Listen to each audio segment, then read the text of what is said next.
Ya, Assalamualaikum warahmatullahi wabarakatuh. Selamat pagi semuanya. Waalaikumsalam warahmatullahi Pagi, wabarakatuh. Pak. Pagi, Pak. Ya, alhamdulillahirrahmanirrahim. Kita bisa bertemu di pagi hari ini ya dengan aplikasi Zoom ini. Hari ini adalah pertemuan ke-15 di mata kuliah konsep teknologi, merupakan pertemuan terakhir ya di semester ini gitu. Nah, materi kita hari ini kita akan bahas tentang standar sertifikasi kompetensi. Nah, di bidang IT. Jadi ini sebetulnya hubungannya dengan karir sih ya, dengan karir di dunia IT sebetulnya. Nah, sengaja materi ini saya angkat karena ini sebagai gambaran ya, gambaran buat kalian ketika memang dunia kerja itu seperti apa gitu ya. Dunia kerja itu seperti apa. Oke, tadi sudah saya share juga videonya, sudah ada penjelasannya, mudah-mudahan juga sudah dilihat. Sehingga kita bisa diskusi. Saya akan coba bahas poin-poin dari materi yang tadi. Yang pertama tentang eh, sertifikasi profesi itu apa gitu ya. Nah, kalau di sini kita lihat di gambar segini tuh dia sebuah sertifikasi itu dia merupakan sebuah pengakuan ya, pengakuan keahlian secara resmi. Nah, ini satu. Lalu bisa juga untuk meningkatkan kesempatan karir lebih baik. Lalu bisa juga investasi pengembangan diri dalam artian yaitu dia bisa meningkatkan kemampuan ya. Lalu ada juga komitmen profesi. Komitmen profesi itu jadi ketika sudah fokus di sebuah profesi, nah kita bisa mensertifikasi kemampuan kita untuk meningkatkan ini kredibilitas gitu ya. Nah, kredibilitas di mata siapa? Di mata perusahaan atau di mata orang lain ya. Nah, tentunya dengan kredibilitas naik akan meningkatkan penghargaan. Nah, penghargaan di sini artinya reward ya, reward atau ya istilahnya sih gaji lah ya, atau penghargaan dari sisi materi kalau kita di perusahaan.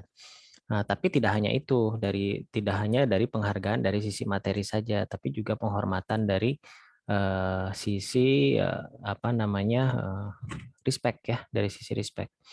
Nah, di sini juga tentunya dapat meningkatkan keterampilan juga. Peningkatan keterampilan ini kenapa? Karena ketika mendapatkan sertifikasi itu tidak mudah gitu. Dan lalu meningkatkan lingkungan kerja yang profesional. Nah, kenapa di sini disebutkan meningkatkan lingkungan? Jadi kalau semakin banyak di lingkungan kita yang memiliki sertifikasi profesi, berarti lingkungan kerja kita itu semakin diakui gitu, semakin diakui dan semakin dianggap semakin profesional. Nah, kita lihat di sini sertifikasi kompetensi di bidang IT sebagai sebuah pembuktian pengakuan kemampuan di bidang IT. Nah, di sini merupakan bentuk legalitas yang diakui secara nasional maupun internasional. Jadi kata kuncinya memang ada secara nasional dan internasional. Tergantung sertifikat yang dihasilkan dari mana gitu ya. Nah, karena pentingnya sertifikasi profesi ini, pemerintah pun mengaturnya dalam undang-undang di Undang-Undang Nomor 13 tahun 2003 ya tentang ketenaga kerjaan. Nah, dimasukkannya di pasal ketenaga kerjaan ya. Nah, di sini bisa dibaca ya sudah ada penjelasannya. Nah, sehingga pemerintah membentuk sebuah badan yang mengatur ya, yang mengatur untuk sertifikasi profesi yang disebut sebagai BNSP atau Badan Nasional Sertifikasi Profesi. Nah, walaupun sertifikasi profesi itu juga dikeluarkan tidak hanya dari pemerintah gitu, tapi dari swasta juga. Nah, cuma karena inisiasi pemerintah melihat bahwa potensi dari sertifikasi profesi ini sangat penting untuk sebagai pengakuan ya, sebagai pengakuan kemampuan dan sebagai cara kita bersaing dengan orang-orang yang ada di luar negeri ya. Nah, makanya inisiatif pemerintah membentuk Badan Nasional Sertifikasi Profesi atau BNSP.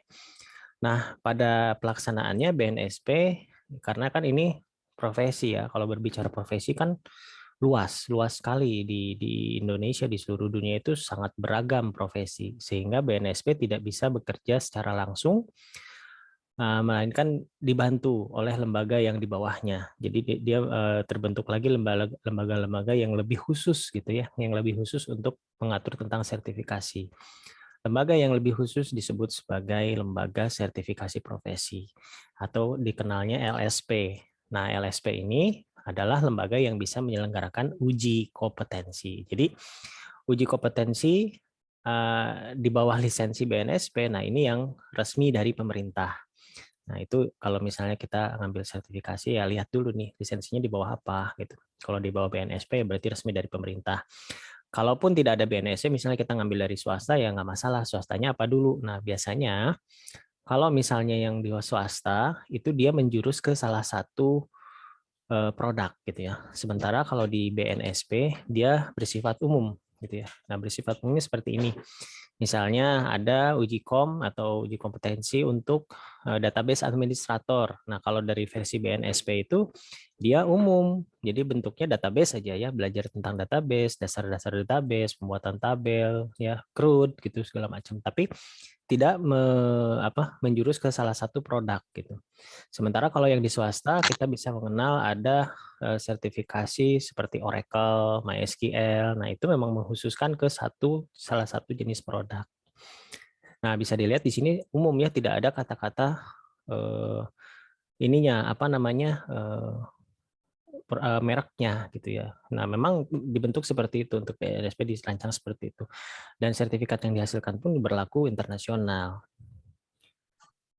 Nah, kemudian kita lihat yang sertifikasi yang oleh swasta. Nah, contoh sertifikasi yang oleh swasta seperti ini, networking ya. Di bidang networking, nah dia sudah menjurus ke salah satu produk, misalnya Cisco gitu. Cisco Certification, nah ini berhubungan dengan networking. Nah, biasanya dikenal dengan CCNA ya. Di sini kan ada level-levelnya. Ada associate, profesional, ada expert. Nah, jadi ada tiga tahap kalau di level ini. Nah, terserah di Cisco-nya itu kita mau ngambil apa. Kalau saya CCNA berarti CCNA industri, ada CCDA design, wireless, banyak ya macam-macam gitu sertifikasi itu. Karena lebih ke kekhususan gitu, lebih ke spesialisasi sebetulnya.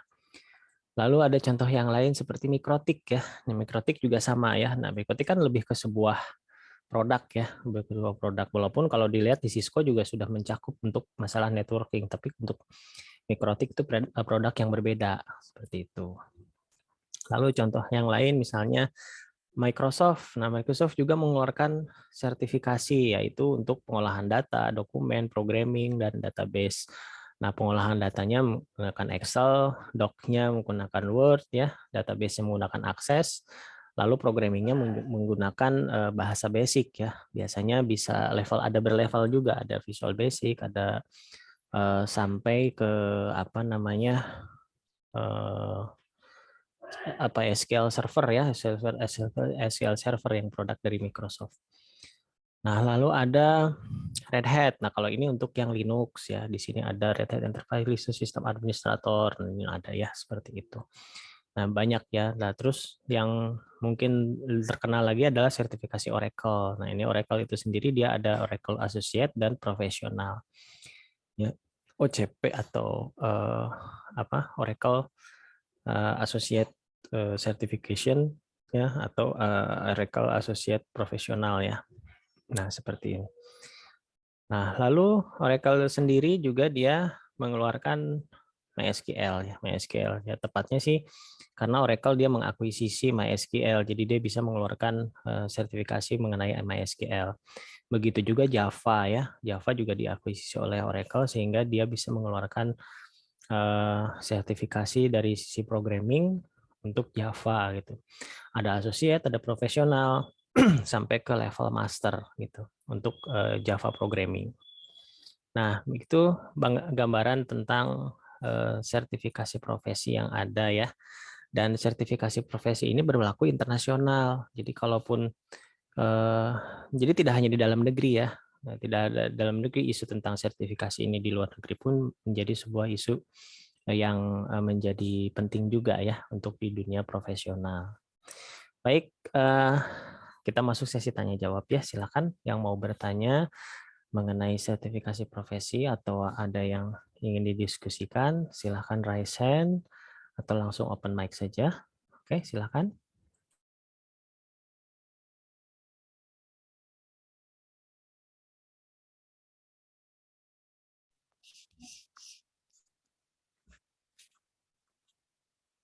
Pak izin bertanya Pak, Boleh, silakan.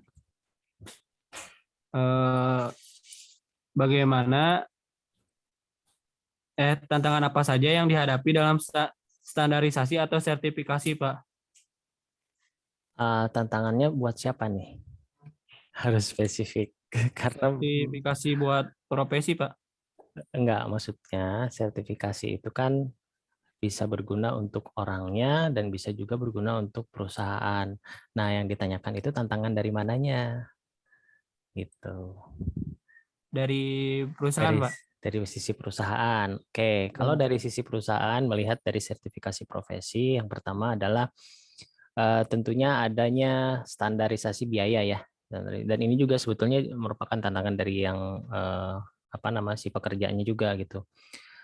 Nah, adanya sertifikasi profesi ini, kalau bagi perusahaan, dia akan meningkatkan grade-nya perusahaan.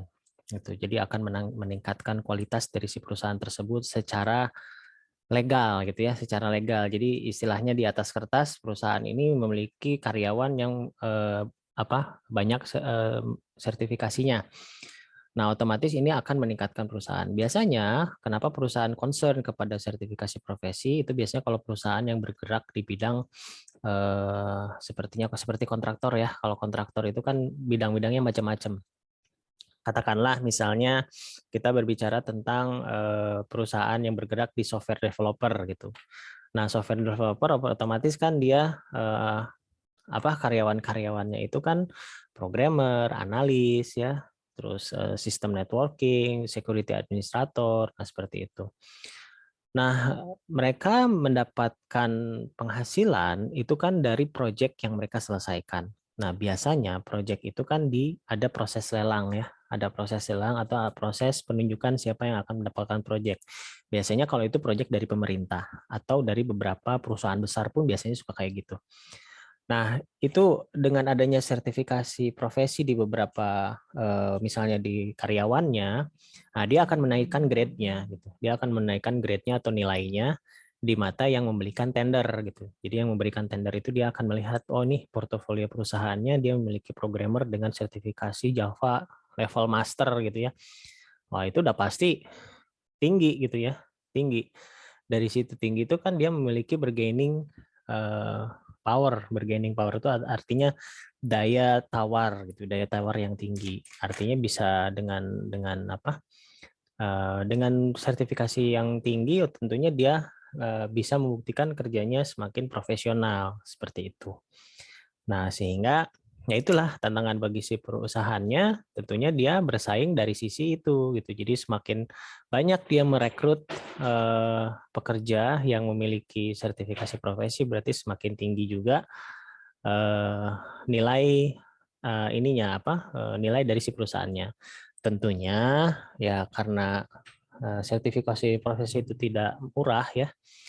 Orang yang memiliki sertifikasi profesi pun dibayar tidak murah gitu ya. Dia dibayar sesuai dengan profesionalismenya yang dia miliki seperti itu. Jadi ya tentunya ya ada semacam apa namanya acuan ya, semacam acuan bahwa kalau ada sertifikasi berarti dia nilai profesionalismenya naik gitu ya dibandingkan yang tidak memiliki. Nah, itu ya mungkin kalau dilihat dari tantangannya ya. Seperti itu. Oke, ada lagi yang mau bertanya? Terima kasih, Pak. Ya. Oke, yang lain ada lagi yang mau bertanya silahkan.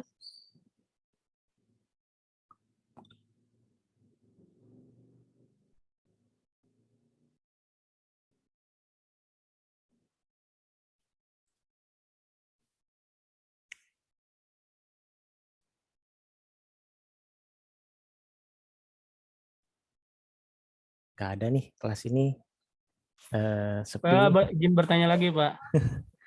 Ya, silahkan. Perbedaan antara sertifikasi BNSP dengan kayak Kemnaker RI, Pak. Kemenaker RI itu bawahnya BNSP. Bawahnya BNSP. Iya, yang menjalankan tuh BNSP karena kan BNSP itu kepanjangan dari pemerintah. Itu. Iya. Jadi kalau yang berhubungan dengan pemerintahan ya pasti di-handle-nya oleh BNSP. Seperti itu. Jadi sama aja.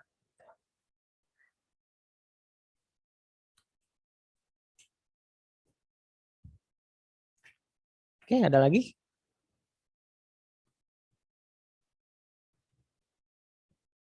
Jadi nggak sembarangan ya mengeluarkan, pemerintah itu biasanya mengeluarkan sertifikasi itu tidak sembarangan. Punya standar. Nah, standarnya itu diatur oleh BNSP.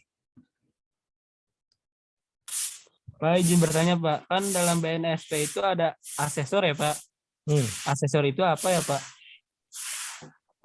Asesor itu dia adalah bukan petugas ya.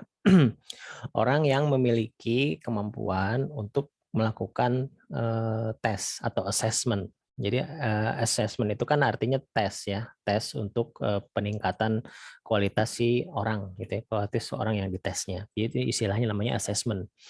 Nah, jadi asesor itu ya orang yang memiliki hak, ya diberikan hak lah ya, diberikan hak untuk melakukan assessment atau tes gitu ya, tes terhadap orang yang mengajukan sertifikasi atau kita kenal dengan uji kom. Artinya ketika setelah selesai uji kom, nah asesor tersebutlah yang memeriksa gitu ya, yang memeriksa dari hasil ujiannya seperti itu. Baik Pak, terima kasih Pak. Oke, ada lagi yang mau bertanya? Nah, untuk jadi asesor itu tidak mudah. Dia harus mengikuti pelatihan yang diadakan oleh BNSP. Kalau untuk jadi asesor BNSP ya, dia harus mengikuti pelatihan dari BNSP berapa bulan gitu ya, kalau nggak salah. Terus dia juga harus ada pengalaman dari sisi profesionalnya, sampai keluar itu izin ya, izin menjadi asesor. Nah, ketika sudah keluar izin dari asesor, nah berarti dia bisa mendirikan LSP gitu. Jadi misalnya contoh kampus kita sih belum ada ya, belum ada asesornya karena memang harus mengikuti pelatihan gitu dari BNSP. Nah, bila misalnya kampus ada beberapa kampus seperti di UPI ya, misalnya UPI Bandung gitu, itu kan mereka sudah ada banyak ya asesor untuk sertifikasinya, sehingga mereka punya lembaga sendiri gitu, lembaga sertifikasi profesi sendiri. Nah, itu mereka bisa mengadakan itu uji kom gitu ya, uji kom di kampusnya seperti itu. Nah, kita juga sebetulnya bisa mengadakan uji kom apabila kita kerjasama dengan kampus yang sudah punya asesor gitu. Jadi tidak menjadi hambatan apabila misalnya kita ingin mengadakan gitu. Nah, tapi kerjasama, mungkin bentuk kerjasamanya ya ada aturan-aturannya ya, seperti itu. Nah, tapi sangat berbeda kalau misalnya kita memiliki asesor sendiri, nah itu yang atur kan kita gitu. Tapi kalau yang orang lain, kita kerjasama dengan asesor orang lain, ya mereka yang atur. Bedanya di sana dari sisi jadwal, kan, dari sisi biaya pun gitu ya, itu bisa diatur gitu. Seperti itu. Ada lagi yang mau bertanya, silahkan. Ini kesempatan untuk mengetahui sertifikasi profesi. Atau ada yang sudah pernah ikut sertifikasi profesi? Atau istilahnya uji kom? Nah, istilah uji kom itu sebetulnya dari sini ya, dari sertifikasi profesi sebetulnya. Adapun misalnya uji kom yang diadakan seperti di SMK gitu ya, ketika sebelum kelulusan, itu sebetulnya hanya standar dari SMA-nya, standar dari SMK-nya, tapi bukan standar dari BNSP. Berbeda kalau misalnya uji komnya diadakan kerjasama dengan BNSP, nah itu standarnya pun tinggi gitu ya, standarnya pun standar profesional untuk profesional kerja gitu ya, biasanya seperti itu. Nah, kalau uji kom yang biasanya diadakan di SMK atau seperti di balai gitu ya, balai pelatihan kerja, yaitu hanya ruang lingkup standar gitu, standar kemampuan gitu. Dan itu pun juga sebetulnya bukan tidak berarti, ada artinya juga. Berarti kalau misalnya kita melamar pun kita tahu bahwa oh ini si pelamar ini sudah pernah dites gitu, walaupun yang mengetes adalah lingkungan sekolahnya gitu, dan nilainya juga bisa dilihat seperti itu. Nah, cuman dia bisa lebih tinggi lagi kalau memang ditesnya oleh BNSP gitu. Jadi punya standarnya, standar internasional gitu. Seperti itu.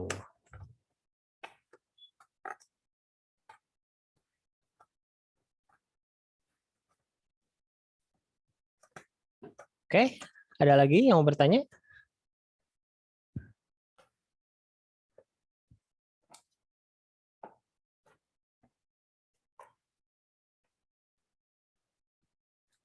Ya, kelas ini tuh nggak aktif ya. Kalau dibilang sudah bertanya nggak ada yang bertanya, saya khawatir memang nggak di ini. Kalau kalau sepi gini tuh saya khawatirnya antara paham atau nggak paham gitu ya. Itu antara materinya memang benar-benar dipahami atau memang nggak paham karena tidak ada respon gitu. Nah, respon itu bisa kita lihat dari pertanyaan-pertanyaan yang dilontarkan.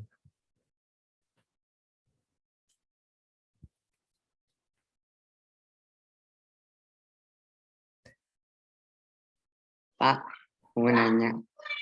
Iya, oke. Kalau sertifikat gini tuh suka ada kadaluarsanya nggak sih, Pak? Ada expire-nya. Tergantung Biasanya dari tergantung dari ininya juga, tergantung dari jenis sertifikasinya juga. Ada yang 2 tahun, ada yang 1 tahun. Enggak sih 1 tahun tuh biasanya 2 tahun ya, biasanya 2 tahun, 2 sampai 3 tahun biasanya. Ada yang karena rata-rata 3 tahun sih, 2 sampai 3 tahun seperti itu.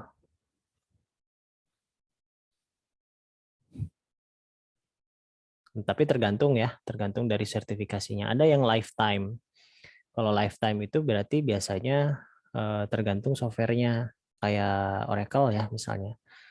Oracle itu dia mengeluarkan sertifikasi profesi untuk database administrator dengan versi Oracle 12C gitu. Nah, itu sudah diakui, oh berarti orang yang memiliki sertifikasi itu dia menguasai database Oracle 12C. Ketika dia mengeluarkan lagi Oracle 13C atau 14, yang sekarang kan 14 gitu ya, 14 tuh 13 gitu.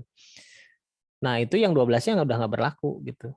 Nah, dia harus ngambil lagi sertifikasinya baru gitu. Kalau misalnya ingin diakui untuk menguasai 13, biasanya kan ada beda-beda fitur-fitur tambahan ya, seperti itu.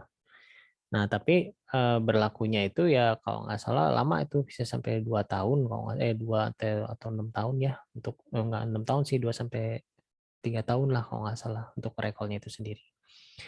Itu kenapa ada expire-nya ya karena memang berhubungan dengan eh, kemampuan ya. Kemampuan itu kan kadang-kadang naik turun ya. Kemampuan tuh kadang-kadang naik turun. Kita udah melakukan tes, biasanya 2 atau 3 tahun itu kalau misalnya tidak dilatih ya turun kemampuan, biasanya kayak gitu. Karena ini hubungannya dengan keterampilan sih. Yang namanya keterampilan itu kan harus digunakan ya, harus dipakai gitu. Kalau tidak pernah digunakan ya berarti ya tumpul juga gitu. Gitu istilahnya, kalau kalau kita istilahkan seperti itu. Oke, silakan ada yang mau bertanya. Slide-nya sudah bisa di-download di itu ya, Wastu Digital ya.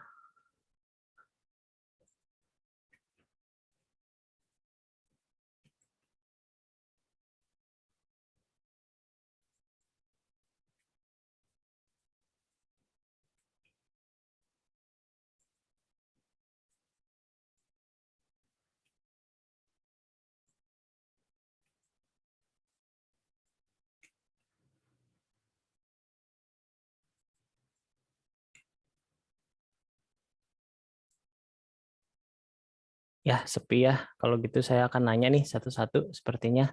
Coba Verina Melania Sari, online nggak? Biar rame.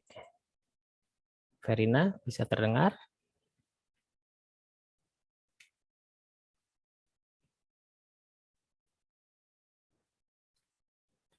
Nggak online. Oke, saya tes lagi yang lain. Untuk Anissa Mustika ada?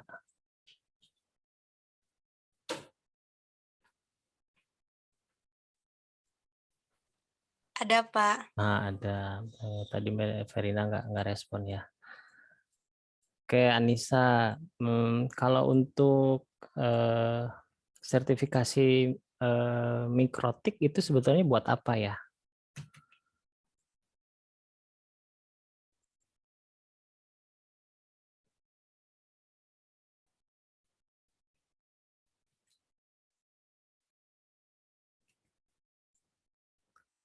Ya, Bisa dijelaskan?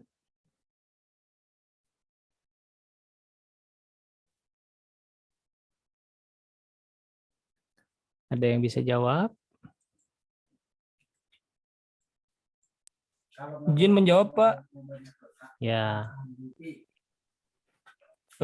Untuk sertifikasi ini kan Pak, fungsi sertifikasi mikrotik membantu network engineering Pak untuk memahami dasar-dasar networking dan meningkatkan atau memberi tambahan pada network engineering tersebut Pak. kepanjangan jawabannya. Ya. Iya Pak. Ya, soalnya copas atau baca atau searching, jangan gitu. Jadi yang saya tes itu adalah pemahaman. Mikrotik itu buat apa? Buat networking. Cukup itu saja. Gitu. Ya. Iya Pak, baik Pak. Lupa lagi Pak. Nggak lupa. Jadi maksudnya oke lah searching, tapi dipahami materi yang dicarinya tuh apa gitu. Oh, ini buat apa sih gitu. Karena kalau dengan baca aja gitu, dengan sampaikan itu pasti lupa nantinya. Berbeda dengan kita mengingat, oh ya waktunya ini gitu. Seperti itu. Oke. Itu ya, berarti Anissa nggak bisa jawab ya. Coba yang lain ya, yang lain karena sepertinya kelas ini kurang aktif ya, kurang aktif gitu. Untuk Debrina ada? Debrina Azhara ada? Ada, Pak. Nah, ada. Oke. Nah, apakah sertifikasi yang dikeluarkan oleh apa namanya BNSP ya, BNSP itu berlaku internasional atau nasional?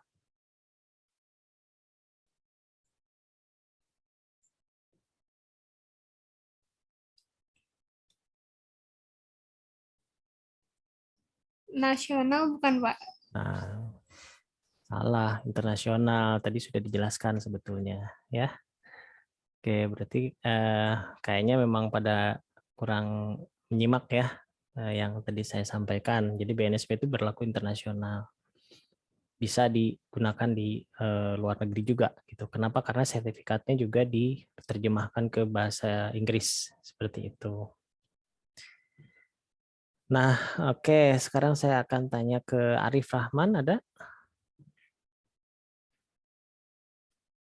Ada Pak, ada. Oke. Nah, dalam mengerjakan tugasnya ya BNSP itu dibantu oleh siapa? Maaf Pak, tadi teh. Untuk menjalankan tugasnya BNSP itu dibantu oleh siapa?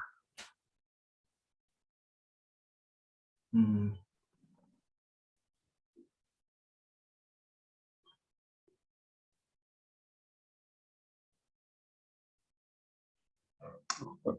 Kurang menyimak saya Pak. Ya dari tadi ya. Nah, ini Ya.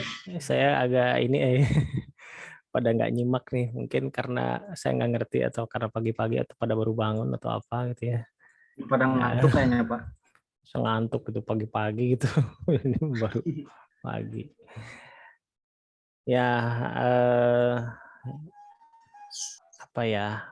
BNSP itu dibantu oleh LSP atau Lembaga Sertifikasi Profesi. Gitu.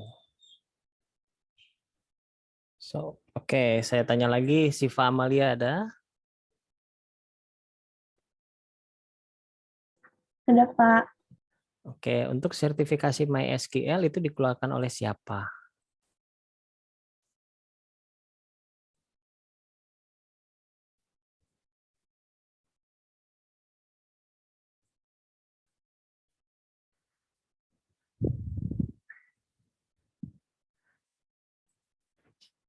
Ini sebetulnya pertanyaannya ada di video tadi ya, banyak itu. Itu ya membuktikan ini kayaknya nggak pada di ini, pada dilihat videonya atau materinya pun tidak di-download.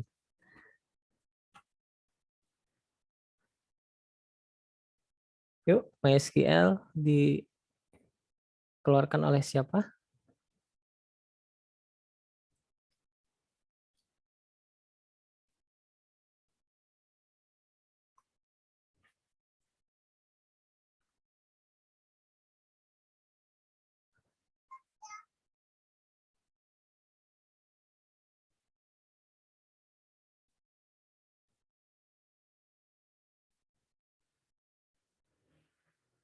Gimana? Bisa jawab tidak?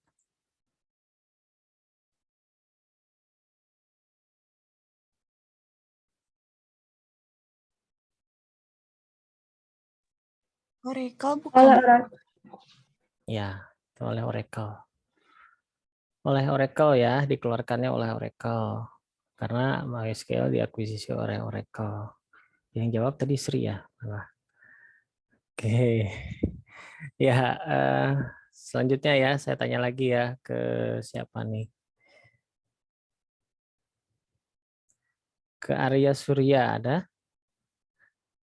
Arya Surya Prasetya.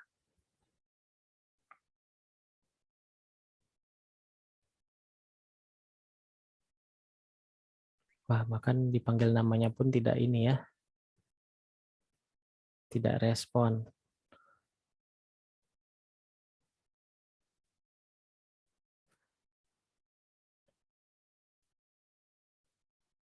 Oke, bukti.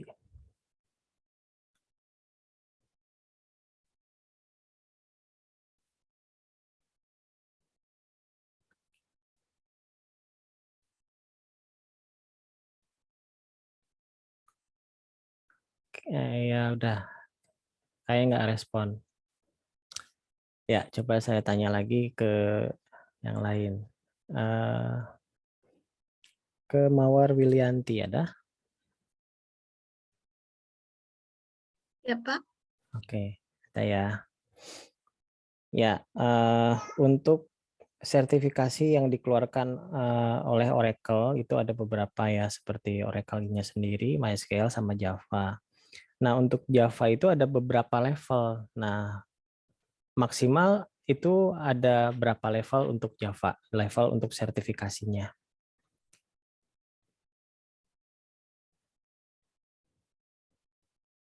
Khusus untuk Java ya. Java itu ada berapa level, istilahnya ada berapa tingkat gitu untuk sertifikasinya.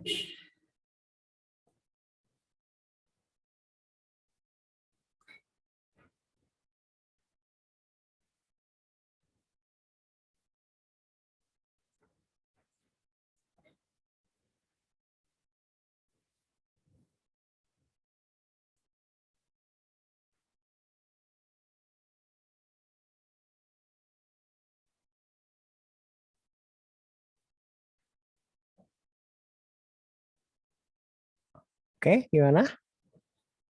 Bisa jawab?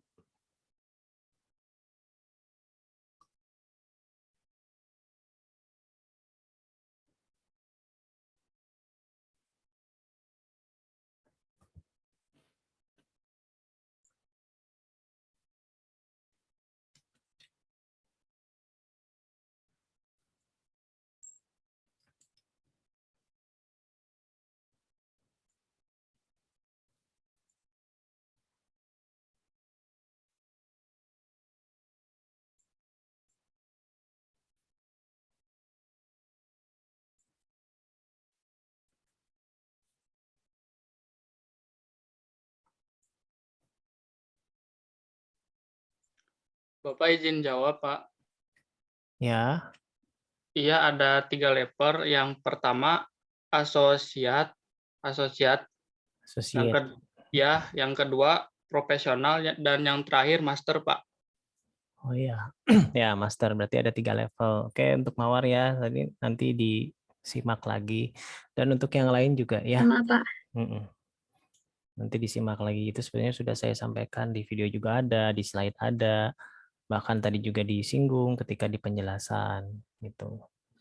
Ini yang saya tanyakan sebetulnya yang barusan saya jelasin ya, gitu. Yang barusan saya jelasin, belum selesai nih kuliahnya. Oke. Ya, oke, yang tadi dijawab oleh Aji ya.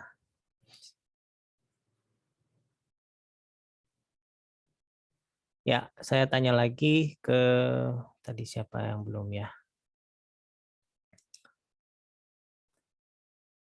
Rifki Fazrian ada? Ya, Pak. Nah, Rifki. Oke, Rifki, apa bedanya BNSP dengan swasta? Sertifikasi Oh, BNSP dan sertifikasi swasta. sertifikasi BNSP mungkin dikelolanya bekerja sama-sama Kemenaker ya, Pak. Kalau swasta itu mungkin pribadi ya, Dibagi nggak apa? bekerja sama dengan negara. Ya, itu kan sudah terlihat, itu kan sebenarnya pertanyaannya BNS itu kan dari pemerintah, kalau swasta kan dari swasta. Nah, bedanya apa gitu. Kalau bedanya ya BNSP dengan pemerintah, ya itu sebenarnya pertanyaannya juga gitu. Nah, yang membedakan sertifikasinya itu apa gitu. Mungkin kompetensinya Pak. Kompetensinya gimana? Bentar Pak.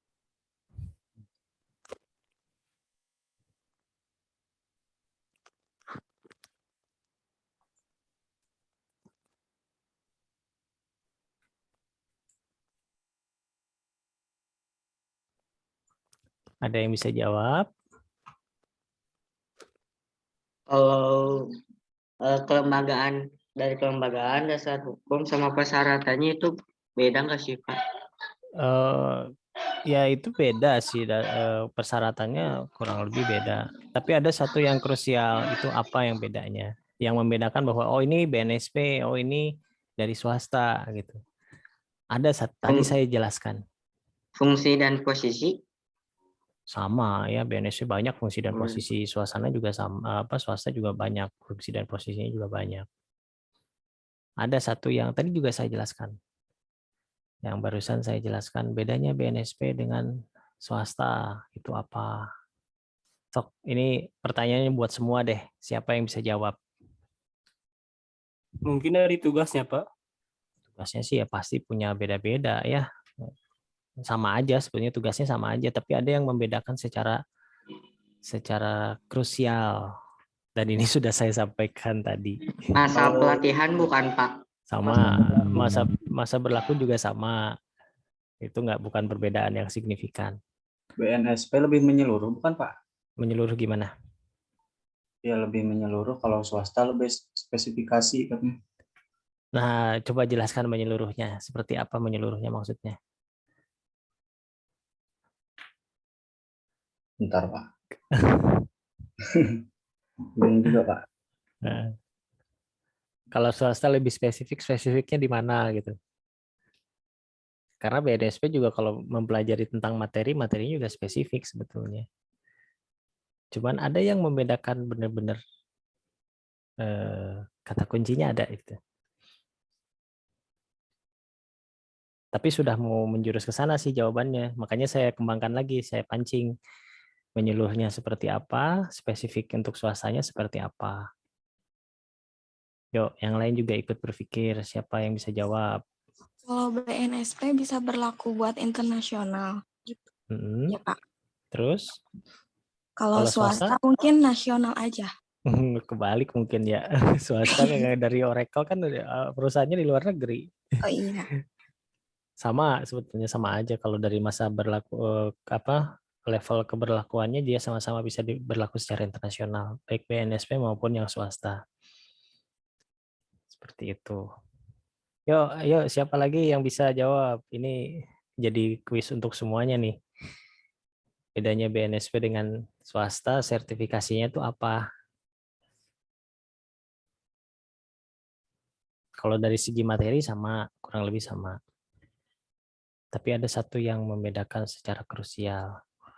Walaupun dari pemerintah ya jelas lah BNSP dari pemerintah. Kalau swasta ya swasta, itu sih nggak usah dijawab ya, karena memang itu pertanyaannya sebetulnya. Seperti itu. Oke, ada yang bisa jawab? Dari sekian banyak orang, nih ada 34 orang. Perbedaan BNSP dan sertifikasi yang diadakan oleh swasta.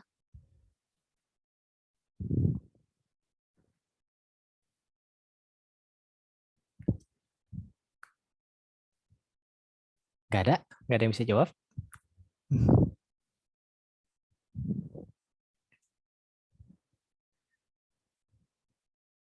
Wah, bener nih, nggak ada yang bisa jawab, berarti kurang menyimak nih. Nah, ya saya bisa lakukan penilaian ya, berarti dari sini saya bisa asesmen untuk penilaian akhir. Berarti kurang ada menyimaknya. Oke, BNSP, perbedaan antara BNSP dan swasta itu tadi sudah mulai menjurus tuh, makanya saya pancing ya, bentuknya lebih umum atau lebih menyeluruh, itu menyeluruhnya apa, dan khususnya tuh apa kalau untuk swasta. Itu perbedaannya di merek ya. Kalau yang swasta itu menjurus ke salah satu merek gitu. Mereknya misalnya Oracle, MySQL, Mikrotik gitu, Microsoft. Nah, itu kan ke salah satu merek gitu. Tapi dari sisi materi sih sama gitu.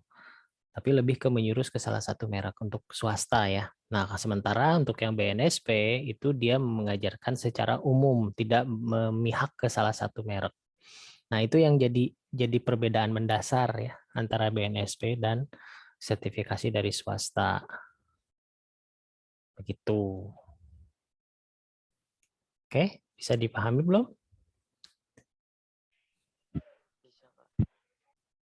Nanti kalau ada yang tanya bisa jawab nggak? Bedanya BNSP dan sertifikasi biasa? Sertifikasi biasa. Sertifikasi swasta? Sudah bisa jawab? Halo, ini nggak ada yang respon. Saya udahin Oh, aja ya. ada Pak. Kalau nggak ada yang jawab gini, saya jadi jadi apa ya? Kayak ngomong sendiri gitu loh. Nggak ada yang respon gitu.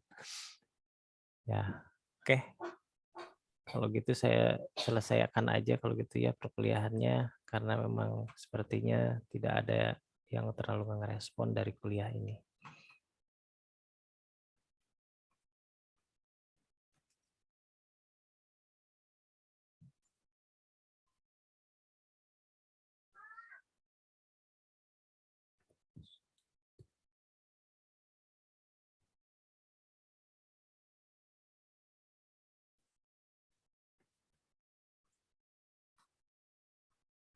Oke, kita UAS 2 minggu lagi ya. Kita UAS 2 minggu lagi.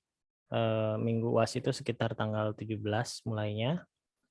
Nah, dari tanggal 17 itu persiapkan tetap jadwal kita di hari Jumat ya, Jumat pagi. Jadi pas minggu UAS itu nanti UASnya ketika waktu UAS soal bisa di-download ya. Bisa di-download, nanya kisi-kisi ya. Ya kisi-kisinya pokoknya semuanya aja itu yang ada dari materi setelah UTS sampai UAS terakhir ya, sampai yang BNSP. Itu semuanya nanti saya akan tanya ya. Itu aja sih materinya gitu. Ya sebetulnya materi yang saya berikan itu sebenarnya lebih ke pemahaman ya. Jadi mungkin pertanyaan-pertanyaannya juga lebih ke pemahaman masing-masing. Jadi disimak gitu ya materinya. Oke, saya rasa Pak tidak izin ada tanya yang Pak. tadinya mau saya Boleh tutup. Pak? Oke, silakan. Oh, kan kalau UAS itu kira-kira soalnya itu dari PG sendiri atau SI sih Pak? Nggak ada yang PG. Oh, langsung SI ya berarti? Nggak ada yang PG. Kalau PG itu biasanya udah level SMA ya. Oh, iya. Kalau untuk level kuliahan itu lebih ke esai. Karena lebih ke pemahaman gitu ya, lagi pemahaman. Nah, kecuali memang soal PG itu harus ada nilai ininya gitu, nilai kesulitannya gitu ya. Biasanya kalau untuk mahasiswa itu jarang kita kasih yang PG gitu ya. Seperti itu. Jadi Baik Pak, terima kasih Pak. jadi esai dan semuanya lebih ke pemahaman. Seperti itu. Ya, ada lagi yang lain? Saya ada pertanyaan, Pak. Boleh. Cuman agak belok dikit dari topik yang dibicarakan. Silahkan, nggak apa-apa. Nah, Saya jadi justru suka. mengenai sertifikasi ini kan pada ujungnya itu untuk kita mencari pekerjaan ya, Pak. Ya. Nah, yang ingin saya tanyakan itu untuk peluang kerja di bidang yang kita pelajari saat ini, tanpa adanya sertifikasi yang kita miliki itu, peluang kerjanya ada apa aja sih, Pak? Gitu. Hanya dengan bermodalkan misalkan sarjana komputer gitu. Oke, begini ya. Nah, ini sebetulnya ini yang ingin saya pancing-pancing dari tadi ya, pertanyaan-pertanyaan seperti ini. Artinya kalian bisa berkembang dalam proses berpikir. Begini, dalam dunia kerja itu tidak menjadi patokan yang utama ya. Patokan yang utama ketika kita memiliki sertifikasi. walaupun itu memang meningkatkan kemampuan, meningkatkan kredibilitas dan lain-lain. Tapi sebuah perusahaan itu dia akan melakukan tes. Tes itu biasanya untuk melihat psikologi dari orang, makanya ada tes psikotes kan ya, psikotes. Nah, dari tes psikotes itu akan keluar nilai bahwa orang ini oh ya sehat gitu ya, atau orang ini karakternya bisa terbaca gitu.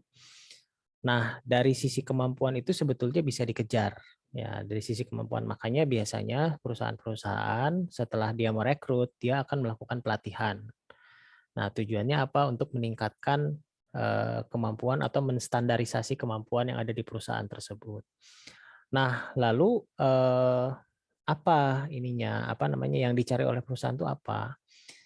Saya yakin untuk seluruh perusahaan dimanapun kita bekerja, yang pertama kali yang mereka cari adalah orang yang jujur, gitu ya. Orang yang jujur dan orang yang apa namanya loyal, gitu ya, loyal terhadap si perusahaan tersebut.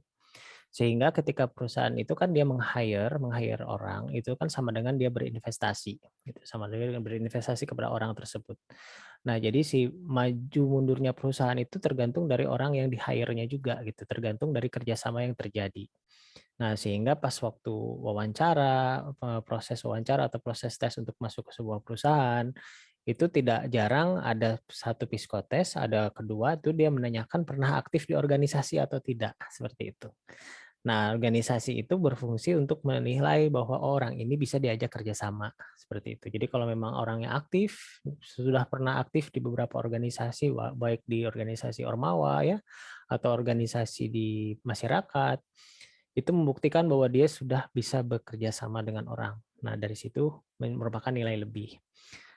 Nah, chance-nya sebetulnya dari situ. Baru dia akan melihat apa namanya dukungannya itu dari sertifikasi, dukungannya dari sertifikasi profesi, dan melihat juga tentunya yang awalnya memang dari kelulusan dulu ya. Biasanya kan dibutuhkan S1 untuk teknik informatika, itu disaring dulu awalnya. Nanti setelah itu disaring lagi dari sisi psikotesnya, psikologinya, terus disaring lagi dari sisi kemampuan. Nah, terus yang ketiga itu biasanya dari sisi kemampuan itu dari tes case biasanya, tes case. Nah, tes case itu dari sisi kemampuan. Nah, itu juga mendukung. Nah, cuma dari kesemua hal yang paling berperan dalam proses penerimaan itu adalah dari sisi psikologi atau sisi psikotesnya ya, psikotesnya. Di situ yang menyebabkan apa nilainya lumayan gitu, lumayan bisa. Dan salah satu penentu lagi diterima atau tidaknya ketika wawancara. Kenapa? Karena kayak saat wawancara itu kita apa ya, berinteraksi. Kita itu dinilai gesturnya kita, cara kita menjelaskan, cara kita menjawab, kesopanan kita, cara kita berpakaian. Nah, itu dilihat gitu pada saat wawancara. Nah, sehingga terkadang nah ini terjadi ya. Misalnya ketika nilai psikotesnya tidak terlalu baik gitu. Atau dari sisi kemampuannya biasa-biasa, maksudnya dari sisi tidak memiliki sertifikasi profesi. Tapi ketika wawancara dia bisa meyakinkan, dia bisa membuktikan kemampuan dia, itu biasanya langsung diterima. Seperti itu. Nah, kadang-kadang wawancara itu yang paling besar nilainya. Nah, karena itu bisa menentukan dari si analis si rekrutmennya. Nah, sehingga untuk sertifikasi profesi ini jangan khawatir ya, maksudnya jangan jadikan khawatir, oh saya nggak punya sertifikasi profesi itu nanti kayak gimana. Nggak, jadi tetap di dunia kerja itu yang dilihat itu dari sisi kemampuan ya, dari sisi kita membawa diri secara ketika wawancara ya, itu ada nilainya, gitu ada nilainya. Jadi nggak tidak semuanya kita butuhkan sertifikasi profesi. Nah, lalu kenapa kok ada sertifikasi profesi? Nah, itu untuk level selanjutnya. Jadi biasanya kalau udah masuk ke sebuah perusahaan, si perusahaan tersebut ingin bersaing. Nah, di situ dia mulai cari yang tenaga-tenaga profesional yang di atas dari rata-rata. Gitu. Nah, itu untuk untuk achievement yang lebih tinggi lagi gitu. Untuk achievement yang lebih tinggi lagi. Jadi si sertifikasi profesi itu tujuannya untuk itu, untuk meningkatkan kemampuannya. Nah, itu ya mungkin gambaran kenapa apa chance-nya gitu. Jadi chance-nya tetap besar ya, chance-nya tetap besar karena setiap orang punya chance yang sama dinilai dari usahanya gitu ya. Usahanya dia dalam meningkatkan kemampuan, terus meningkatkan apa ya istilahnya tuh networking itu kayak jaringan atau pertemanan atau koneksi ya, koneksi. Nah, itu juga sebetulnya nilai sangat tinggi ketika kita ingin melamar ke sebuah perusahaan. Karena begini, saya pernah di sebuah perusahaan, ketika ingin merekrutmen itu kan sangat hati-hati karena tidak sembarangan dia merekrut atau meng-hire orang. Nah, sehingga ada beberapa tahap yang ditempuh oleh sebuah perusahaan untuk hire seseorang. Yang pertama, dia pasti akan nanya dulu ke karyawannya, punya kenalan atau punya saudara yang punya kemampuan seperti ini. Nah, dia biasanya kayak gitu dulu. Nah, itu wajar gitu. Karena memang kenapa kok ditanya ke karyawannya? Karena ketika si karyawan tersebut yang bekerja itu sudah terbukti baik gitu ya, sudah terbukti baik, kinerjanya bagus. Nah, ketika ditanya dia pasti akan merekomendasikan orang yang baik juga gitu. Nah, itu dari sisi HRD sih melihatnya ke sana. Nah, sehingga kita perlu ya teman-teman yang banyak ya, jangan apa namanya ya networking itu perlu gitu. Networking itu perlu. Jadi kita punya kenalan yang sangat banyak itu sangat penting gitu. Ya di agama kita juga kan yang namanya silaturahmi itu paling penting ya. Istilahnya membuka rezeki ya memang betul gitu. Silaturahmi itu membuka rezeki. Ya dari situ sebetulnya. Karena pasti teman kita akan nyari yang dekat dulu. Wah, nih ada teman saya yang belum dapat pekerjaan. Nah, dia pasti ke situ, tapi dia juga tidak sembarangan ngerekomendasi. Pasti ngelihat dari karakternya gitu. Karakternya ini bisa nggak ya dimasukin ke sebuah perusahaan? Jangan-jangan nanti masukin ke perusahaan malah jadi jelek gitu kan, kadang-kadang kayak gitu juga. Nah, itu juga berpengaruh ya, berpengaruh kepada bagaimana kesempatan kita untuk mendapatkan pekerjaan. Ya, mungkin itu ya gambarannya. Baik Pak, Oke, terima kasih. Maaf, ada satu pertanyaan lagi Pak, boleh? silakan. Jadi yang ingin saya tanyakan berikutnya adalah dalam perkuliahan itu ya Pak, mungkin di masa-masa ke depan gitu, semester-semester ke depan, apakah ada sesuatu yang apa ya, seperti pengarahan karir gitu Pak. Sebagai contoh mungkin misalnya ya, saya ingin menjadi seorang data analisis gitu. Nah, mungkin apakah para dosen mungkin nanti akan memberikan anjuran-anjuran misalnya, oh, kamu kalau misalnya mau karir ini, saya anjurkan mengambil sertifikasi ini gitu Pak. Apakah ada anjuran atau mungkin konsultasi yang demikian seperti itu, Pak? Nah, sebetulnya tidak semuanya mengarah ke sana ya, tidak semuanya mengarah ke sana ke istilahnya keanjuran gitu.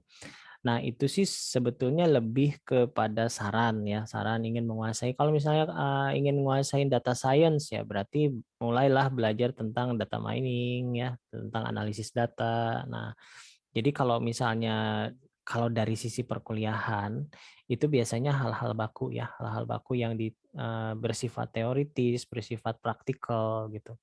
Sementara saran-saran yang kayak seperti ini itu bisa kita dapat itu dari organisasi Ormawa, pengembangan karir ya, pusat karir. Kita kan juga punya yang namanya pusat karir ya.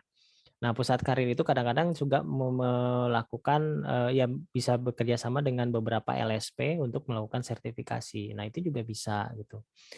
Nah, terus saran-saran itu memang tidak secara apa namanya, secara bukan aktif ya, secara wajib gitu ya, secara wajib oleh seluruh dosen untuk menyampaikan karena memang biasanya kan yang diutamakan adalah materi dulu gitu, materi dulu.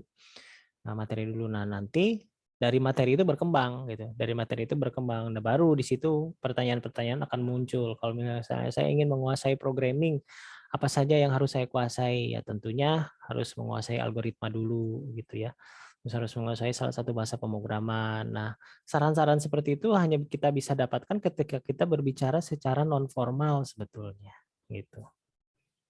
Nah, seperti itu ya. Baik, Pak. Terima kasih. Oke. Ada lagi yang mau bertanya?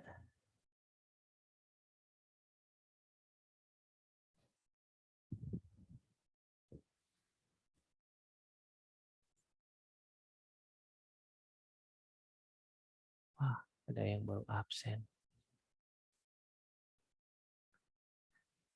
Ya, oke. Kalau sudah tidak ada lagi yang bertanya, saya tutup saja perkuliahannya. Terima kasih banyak sudah mengikuti perkuliahan online. Saya mohon maaf apabila ada kekurangan atau sesuatu yang kurang berkenan. Kita akan bertemu lagi nanti di UTS, di UAS ya. Untuk nanti kan biasa kalau di UAS itu kita akan screenshot program ya, screenshot yang hadirnya. Mungkin itu saja dari saya. Tadi saya sudah ambil screenshotnya yang hadir. Cukup sekian dari saya. Wassalamualaikum warahmatullahi wabarakatuh. Selamat pagi semuanya. Waalaikumsalam warahmatullahi wabarakatuh, Pak. Terima kasih, Pak. Oke, saya close ya. Terima kasih semua.